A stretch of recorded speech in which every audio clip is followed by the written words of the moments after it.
இந்த படத்தோட ஸ்டார்டிங் சீன்லயே ஒரு வயலின் டீச்சரை காமிக்கிறாங்க. ஒரு டீனேஜ் வயசு இருக்கிற பையனுக்கு அவங்க எப்படி வயலின் வாசிக்கிறதுன்னு சொல்லி தர போறாங்க. ஃபர்ஸ்ட் டைம் அவன் வயலின் வாசிக்க போறனால அவனுக்குள்ள மனசெல்லாம் ஒரே பதட்டமா இருக்கு. அப்ப இவங்க என்ன பண்றாங்கன்னா, இவனுக்கு பக்கத்துல நெருக்கமா வந்து உட்காந்து அவனோட அந்த ரெண்டு காலையும் ஓபன் பண்ணி நடுவுல அந்த வயலினை வச்சு முதல்ல அப்படிதான் இருக்கும், போக போக பழகிடும். அதுக்கப்புறம் இந்த மியூசிக்கே நீ அடிக்ட் ஆயிருவ, அந்த அளவுக்கு புனிதமான ஒரு இசை தான் இந்த இசை அப்படின்னு சொல்லி இவனுக்கு கொஞ்சம் தைரியத்தை கொடுக்குறாங்க. ஆனா அவனுக்கு வயலின் வாசிக்கல பெருசா இன்ட்ரெஸ்டே இல்ல. சொல்லி கொடுத்துட்டு இருக்க இவங்களை ஒரு வித்தியாசமா பாத்துக்கிட்டு இருக்கான். ஒரு கட்டத்துல இவங்க எதிர்பாராத டைம்ல ஒரு முத்தத்தை கொடுத்துற அவங்களே ஒரு செகண்ட் ஆடி போயிடுறாங்க. நீ எந்த மாதிரியான ஒரு விஷயத்த பண்ணிருக்கேன்னு தெரியுமா, இது எவ்வளவு பெரிய தப்பு, இப்படி எல்லாம் பண்ணலாமா அப்படிங்கிற மாதிரி கேட்க அவன் என்னங்கிறான், நான் ஒண்ணு சின்ன பையன் இல்ல, எனக்கு டீனேஜ் வயசு ஆயிடுச்சு அப்படின்னு சம்மதம் எல்லாம் பேசிக்கிட்டு இருக்கேன். அந்த லேடி என்ன சொல்றாங்கன்னா, இந்த விஷயம் மட்டும் என்னோட புருஷனுக்கு தெரிஞ்சதுன்னா என்ன பண்ணுவான் தெரியுமா, உன்னையும் என்னையும் இந்த வீட்டுக்குள்ளேயே கொலை பண்ணி தூக்கில தொங்க விட்டுருவான், மரியாதையா அவன் வரக்குள்ள வெளியே போயிடு அப்படிங்கிற மாதிரி அந்த பையனை அவங்க எச்சரிக்கிறாங்க. இதெல்லாம் அவங்க சொல்லிக்கிட்டு இருக்கும் போதே கரெக்டா இந்த லேடியோட ஹஸ்பண்ட் அந்த இடத்துக்கு வந்துடுறான். என்னடா இல்லைங்க ஏதாவது பிரச்சனையா அப்படிங்கிற மாதிரி கேட்டா ஒரு பிரச்சனையும் கிடையாது, கோவப்பட்டு இவளோட புருஷனையா அவன் இன்சல்ட் பண்றான். அந்த சின்ன பையனையும் இவங்க வெளியே போக சொல்றாங்க. இதுக்கு மேல நீங்க வரவே கூடாது,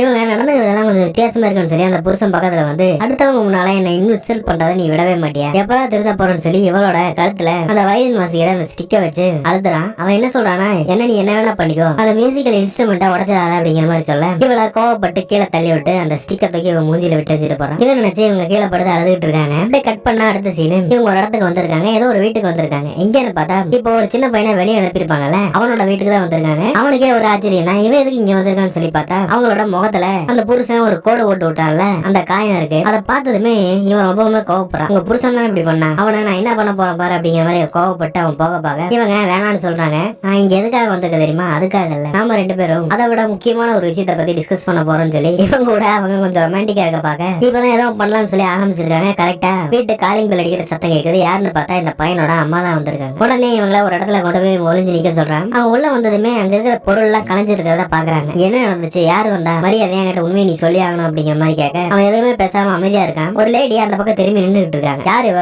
எதுக்காக இங்க வந்திருக்கா, என்ன பண்றா அப்படிங்கிற மாதிரி எல்லாம் கேட்டு அவங்களோட ஃபேஸ பார்த்ததுக்கு அப்புறம் இவங்களுக்கே ஒரே ஆச்சரியம். இந்த லேடியும் இந்த பையனோட அம்மாவும் சின்ன வயசுல காலேஜ்ல கிளாஸ்மேட்டா இருந்தாங்க. அதை பார்த்ததும் இவங்க ரொம்ப சந்தோஷப்படுறாங்க. நீ தானா, நான் வேற யாரும் நினைச்சு பயந்துட்டேன், எப்படி இருக்கா, நல்லா இருக்கியா, உன்னோட கல்யாண வாழ்க்கை எப்படி போயிட்டு இருக்கு அப்படிங்கிற மாதிரி எல்லாம் விசாரிச்சுட்டு இருக்கேன். நம்ம கிளாஸ் ஃப்ரெண்டோட பையனு தெரியாம நம்ம பழகிட்டோமே சொல்லி அவங்க வெளியே போக பாக்குறாங்க. ஆனா இந்த அம்மா காரியா அவங்கள வெளியே விடல. இன்னும் கொஞ்ச நேரம் இரு, ஏதாவது சாப்பிட்டுட்டு அப்புறமா போலாம் அப்படிங்கிற மாதிரி சொல்லிட்டு இவங்க ரெண்டு பேரும் பேசிட்டு இருக்காங்க. அவங்க முகத்துல அந்த கண்ணத்துல காயம் இருக்கிறத அவங்க நோட் பண்றாங்க. இதை பத்தி பர்சனலா விசாரிக்கலாம்னு சொல்லி இந்த பையனை ரூமுக்குள்ள போக சொல்றாங்க. அவன் போக மாட்டேன் அப்படிங்கிற மாதிரி சொல்றான். இவங்க ஸ்ட்ரிக்டா சொன்னதுமே அவங்க உள்ள போயிடறான். உன் புருஷன் தான் இப்படி பண்ணியிருக்கான், அவன் இன்னும் திருந்தலையா, எதுக்காக இப்படி எல்லாம் பண்றான் அப்படிங்கிற மாதிரி அவங்க பேசிட்டு இருக்காங்க. ஏதோ ஃபேமிலிக்குள்ள சில பிரச்சனை இருக்குங்கிறத அவங்க புரிஞ்சுக்கிறாங்க. இன்னைக்கு பேசாம இங்கேயே ஸ்டே பண்ணு, மொத்ததெல்லாம் அப்புறம் பாத்துக்கலாம் அப்படிங்கிற மாதிரி சொல்லிட்டு இருக்க. கரெக்டா இவன் வரான். இவன் என்ன சொல்றானா, என்னோட பெட்ரூம் கூட சும்மா தான் இருக்கு, நீங்க பேசாம அங்கேயே ஸ்டே பண்ணிக்கங்க, அதுக்கு தேவையான அரேஞ்ச்மெண்ட்ஸ் எல்லாம் நான் பண்ணி தரேன் அப்படிங்கிற மாதிரி அவங்க சொல்லிட்டு இருக்கேன். இதை கேட்டதுமே இந்த பையனோட அம்மா ரொம்ப சந்தோஷப்படுறாங்க. சரி இவங்களை கூட்டு போய் உன்னோட ரூம்லயே தங்கவேன்னு சொல்லி சொல்ல இந்த லேடியை அவன் ரூமுக்குள்ள கூட்டு போறான். போனதுமே இவங்க ரெண்டு பேரும் ரொமான்ஸ் பண்ணிக்கிட்டு இருக்கேன். கரெக்டா அந்த சமயம் கதவு தட்ட சத்தம் கேட்குது. இந்த அம்மா காய் உள்ள வந்துட்டாங்க. ரூம் எல்லாம் ரொம்ப கசகசன் இருக்கு, நான் கிளீன் பண்றேன் அப்படிங்கிற மாதிரி சொல்ல இல்ல வேணாம் நானே கிளீன் பண்ணிக்கிறேன், நான் ஒன்னும் குழந்தை இல்ல, நீங்க வெளியே போங்க அப்படிங்கிற மாதிரி அவன் சொல்றான். எதுக்காக இப்படி எல்லாம் நடந்துக்கிறான்னு சொல்லி அவங்களுக்கு ஒண்ணுமே புரியல. அவங்க போயிடுறாங்க. அவங்க போன அப்புறம் அந்த கதவு சந்தில அந்த டீச்சர் ஒழிச்சுக்கிட்டு இருக்காங்க.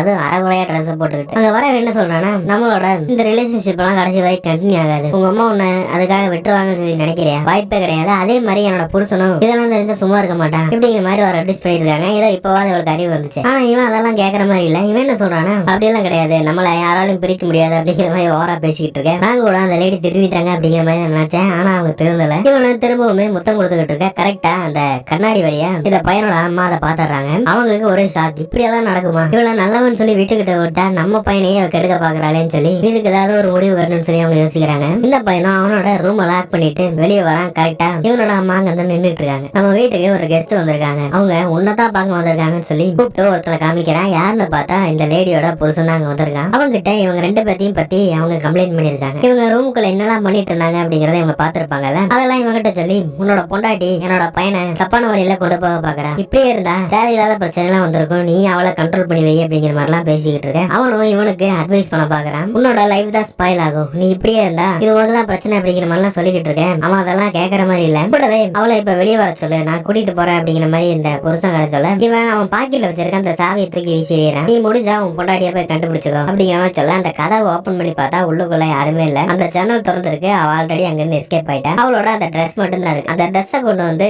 கோவப்பட்டு இந்த பையனோட அம்மாவோட மூஞ்சி மேலே வீசிடுறான். ஒரு விஷயத்த கூட உங்களால கரெக்டா பண்ண முடியல, அவன் மட்டும் எனக்கு கிடைக்கலன்னா ஒரு 2 பேரையும் சும்மா விட மாட்டேன் அப்படிங்கிற மாதிரி மிரட்டிட்டு அவன் அங்கிருந்து போறான். இவங்களோட பையன் இந்த மாதிரியான ஒரு தப்பான வழியில போயிட்டு இருக்கிறது இந்த அம்மாவுக்கு சுத்தமா பிடிக்கல. அவங்களும் எவ்வளவு அட்வைஸ் பண்ணி பாக்குறாங்க, இவன் அதெல்லாம் கேட்கற மாதிரி இல்ல. நீங்க வெளியே போயிருக்காக இவன் ரெடி ஆயிட்டு இருக்க மாதிரி இருக்கு. அவங்க அம்மா கிட்ட சொல்லிட்டு அவன் வெளியே போறான். அந்த காரை ஸ்டார்ட் பண்ணும்போது அந்த காரோட பேக் சீட்ல இருந்து ட்ரெஸ் கூட இல்லாம அந்த லேடி எழுந்திருக்கிறா. பக்கத்துல இருக்க ஏதோ ஒரு பெட்ரோல் பங்குக்கு ஃபர்ஸ்ட் நம்ம போலாம், அதுக்கப்புறம் இங்க போறதுன்னு சொல்லி முடிவு பண்ணிக்கலாம் அப்படிங்கிற மாதிரி அவங்க சொல்றாங்க. இந்த ஒரு எண்டிங்கோட இந்த ஷார்ட் ஃபிலிம் முடியுது. இந்த வீடியோ யூடியூப்லயே இருக்குங்க. நீங்க எல்லாம் எதிர்பார்க்குற அளவுக்கு எல்லாம் ஒன்னும் 18+ சீன்ஸ் எல்லாம் இருக்காது. அப்புறம் அந்த வீடியோ பார்த்துட்டு வந்து எனக்கு கமெண்ட்ல திட்ட வேணாம். இந்த படம் உங்களுக்கு பிடிச்சிருக்கா இல்லையா அப்படிங்கிறத கமெண்ட் சொல்லுங்க. மீண்டும் ஒரு வித்தியாசமான படத்தோட